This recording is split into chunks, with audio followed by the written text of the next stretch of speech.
ડેડિયાપાડાના ધારાસભ્ય ચૈતર વસાવા અત્યારે જેલમાં છે, પરંતુ હવે તે આમ આદમી પાર્ટી છોડવા જઈ રહી છે, તેટલા પાર્ટીના નેતાઓ છે તે દોડાદોડ કરી રહ્યા છે. નિશુદાન ગઢવીએ શું કહ્યું છે તેની જ વાત કરવી છે. વૈષ્ણવજન તો તેને કહીએ જે પીડ પરાઈ જાનાને રે. નમસ્કાર, આપ જોઈ રહ્યા છો નવજીવન ન્યૂઝ અને હું છું આપણી સાથે તોફિક ગાંચી. નર્મદામાં ભારતીય જનતા પાર્ટીના સામે આક્રમકતાથી લડત આપનાર આમ આદમી પાર્ટીના ધારાસભ્ય ચૈતર વસાવા સહિત 9 લોકો અત્યારે વડોદરાની સેન્ટ્રલ જેલમાં બંધ છે અને આવતીકાલે તેમના ન્યાય માટે ડેડિયાપાડામાં આદિવાસી સમાજ પણ એકત્ર થવાનો છે અને ચર્ચા તે ઉઠી રહી છે કે શું હવે ચૈતર વસાવા આમ આદમી પાર્ટી છોડી દેશે અને ભારતીય જનતા પાર્ટીમાં જોડાશે કે પછી અન્ય પાર્ટીમાં બનાવશે, તે તો આવનારો સમય બતાવશે. પરંતુ અત્યારે આમ આદમી પાર્ટીના નેતાઓ દોડાદોડ કરી રહ્યા છે, કેમ કે ચૈતર વસાવા પાર્ટી છોડે તોના મામલે ઈશુદાન ગઢવીએ શું કહ્યું છે તેમને પણ સાંભળો. એ વાત તદ્દન ખોટી છે. આ ભાજપે ઉપજાવી કાઢેલી એક, કારણ કે આદિવાસી સમાજ ચેતરભાઈના સમર્થનમાં ઊભો થાય છે ને ભાજપની વિરોધ જઈ રહ્યો છે, એટલે ભાજપ છે એ આદિવાસી સમાજમાં ક્યાંક ભાગલા પડે અથવા તો ભરમાવે એવી બહાના કાઢીને લીગલ પોઈન્ટ ઓફ વ્યૂથી કરે છે. ચેતરભાઈ, અમે, ગોપાલભાઈ, માનની અરવિંદજી અને આખી શીર્ષ નેતૃત્વ માનની મનોજભાઈ, અમે આખી ટીમ લીગલના 5 વકીલો સાથેની ડિસ્કશન કરી ચૂક્યા છે, પણ ભાજપે દબાણપૂર્વક આ કેસ કરાવડાવ્યો છે અને ચુકાદો પણ એટલી સ્પીડમાં લાવડાવ્યો છે. એટલે હું આદિવાસી સમાજને કહું છું, કોઈ ભરમાતાઓ નહીં.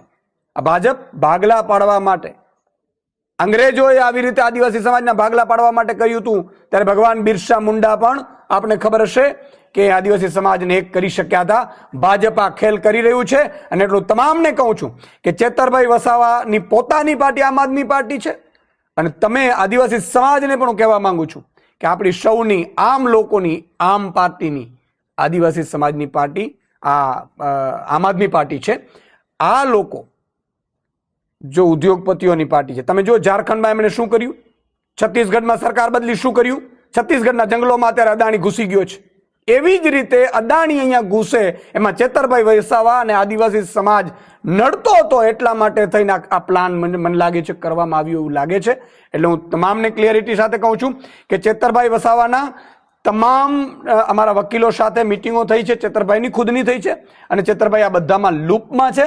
અને હાઈકોર્ટ અને સુપ્રીમ કોર્ટના પહેલાથી પણ વકીલો, બધા કેસો અમારા બધાના, ન માત્ર ચેતરભાઈનો, તમામ અમારા આમ આદમી પાર્ટીના છે. માનની અરવિંદ કેજરીવાલજી પોતે મોનિટરિંગ કરી રહ્યા છે અને આખી ટીમ લીગલની અમારે બેસાડેલી છે, જેમાં અમારા બધાના કેસો પણ આવી જાય. મારા ઉપર પણ કેસ થયો છે, મનોજભાઈ સહિતના બધાના ઉપર છે.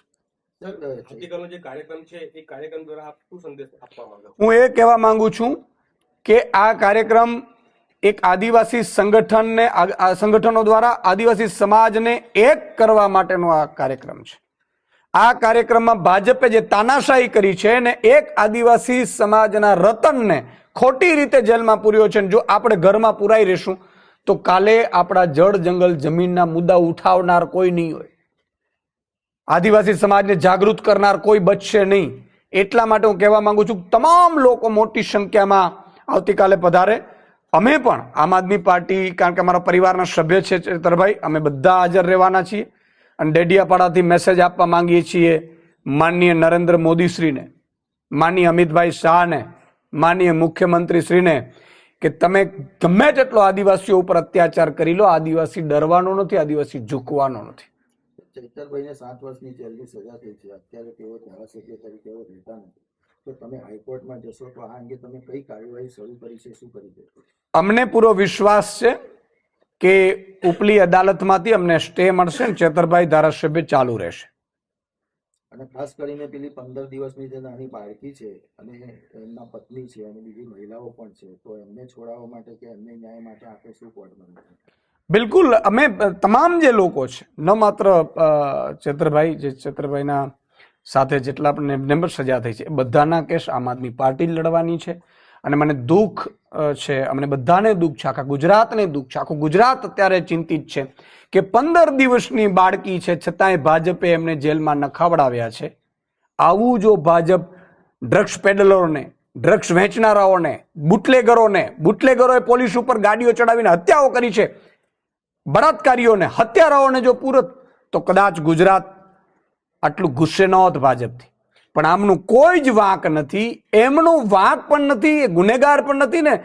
એક તો બેન પ્રેગ્નેન્ટ છે, એક બેનને 15 દિવસનું બાળક છે, એ બાળક પણ જેલમાં રડી રહ્યું છે, છતાંય આ ભાજપને સહેજ પણ શરમ નથી, ભાજપને સહેજ પણ દયા નથી આવતી. એનો બદલો આગામી સમયમાં ગુજરાતની જનતા લેશે. સાંસદ મનસુખભાઈ એવું કહે છે કે બેન જેલમાં છે તો એમને છોડાવવા માટે હજુ સુધી કોઈ પ્રયત્ન કર્યા નથી. એમણે તો એવું પણ કીધું કે ચૈતર વસાવા જેલમાં રહે તો સારું, આમ આદમી પાર્ટી એવું ઈચ્છે છે કે જેથી કરીને બાકીના હોદ્દેદારો પોતાનું રાજ કરી શકે. મનસુખભાઈ મને લાગે છે પોતાના બચાવના રસ્તા કાઢી રહ્યા છે, ગાંડા થઈ ગયા છે.